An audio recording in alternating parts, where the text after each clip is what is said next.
RTI act का object तो आपने अभी मैंने जो एक बैकग्राउंड दिया है उसके हिसाब से आरटीआई एक्ट क्यों आया मैं वो आपको बताती हूँ।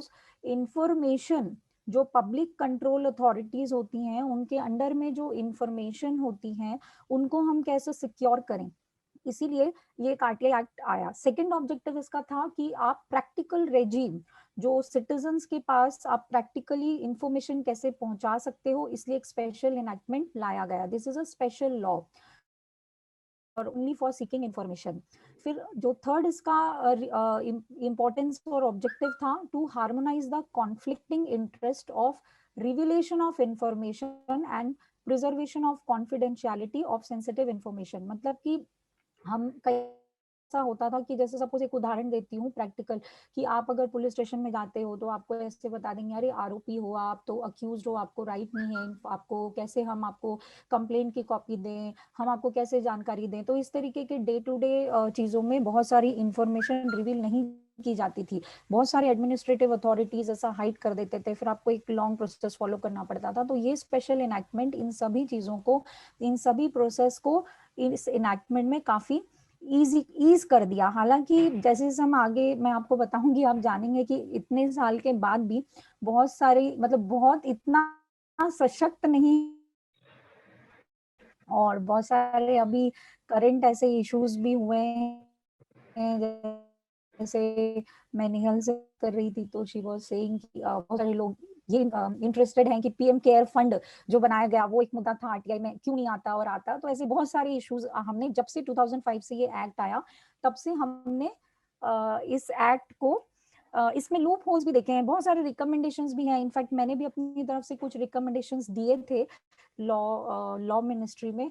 हालांकि अब वो कब इम्प्लीमेंट हो मुझे नहीं पता, but as a citizen of this country and law abiding मैंने दिए हैं, क्योंकि मेरे खुद के अनुभव रहे हैं being an RTI activist and activist specially for my own personal client cases. जब मुझे जरूरत पड़ती है तो I use this weapon for my clients benefit.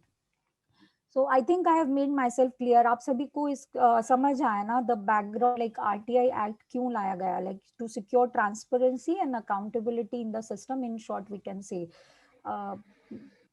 कुछ और इससे रिलेटेड जानकारी, मतलब ये समझ में आया ना आपको? अगर कुछ इसमें बीच में आप बोल सकते हैं, इंटरेक्टिव इसको रखिए। कहीं आपको लगे कि हाँ ये चीज समझ नहीं आई है तो please come forward and say you can raise your hand, Nehal will allow you. Now see right to information act के बारे में मैंने बता दिया कि why it came. Now why right to information is necessary.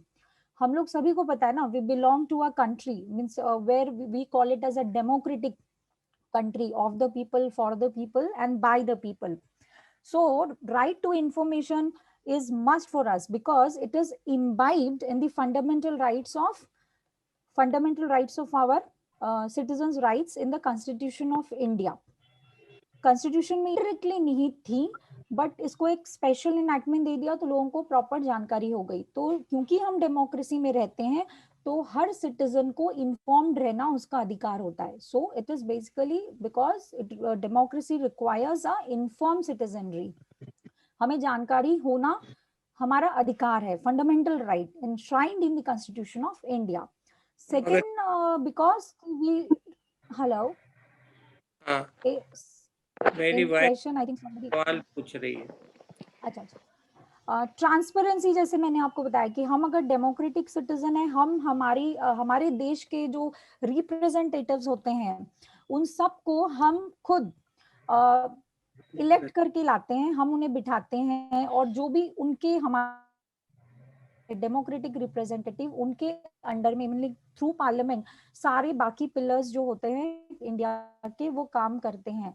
तो उन सभी को, उन सभी का सिस्टम, उन सभी का फंक्शनिंग, इन सब के ट्रांसपेरेंसी इंफॉर्मेशन की भी बहुत जरूरी है। It's vital to its functioning, means transparency of information is vital to its functioning. So we may require information now question to control corruption also. See, this is a very important point कि corruption को कम करने के लिए भी हमें information होना बहुत जरूरी है, क्योंकि हमें कैसे पता चलेगा कि हमारे साथ सही हो रहा है या गलत, या कुछ करप्शन हो रहा है कि नहीं, ब्राइबरी हो रही है कि नहीं। यहीं से अन्ना आंदोलन चालू हुआ था, जो लोकपाल और ये सब मुद्दे उठाए गए थे, आप सभी को याद होगा, और आप सभी ने मतलब मीडिया और न्यूज और टीवी में देखा भी होगा, क्योंकि हम सब तो जागरूक सिटीजन ही है इंडिया में, लगभग हम लोग सभी जागरूक हैं। मैम, तो current excuse me ma'am, yes yes बोलिए। will you please let us know those who are living abroad, The use are there. do they also participate in this? Hello? Yeah. See madam, see what I would suggest ना, कि आपके जो भी questions है ना, वो आप एक बार रख लीजिए एंड के लिए, क्वेश्चन आंसर सेशन में, means you know, because in the flow of the webinar should not be stop, and I will definitely answer all your queries at the end. So I think तब तक थोड़ा सा patience रखिए, मैं सब बताऊंगी आप Okay, लोगों को। okay.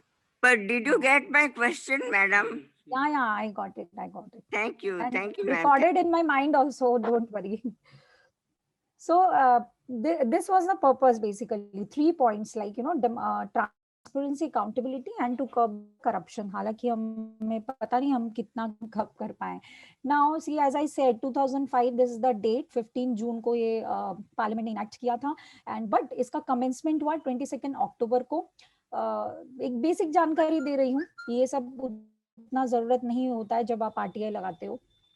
टेरिटोरियल एक्सटेंशन, इससे ये हुआ कि होल ऑफ इंडिया मींस 2019 5 अगस्त को पूरा इसको इंक्लूडिंग जम्मू एंड कश्मीर भी इस एक्ट को लागू कर दिया गया. मींस 2019 के पहले तक जेन केस में नहीं आता था, but now the person who are residing in Jammu and Kashmir, वो भी आप आरटीआई के अंडर में आते हैं.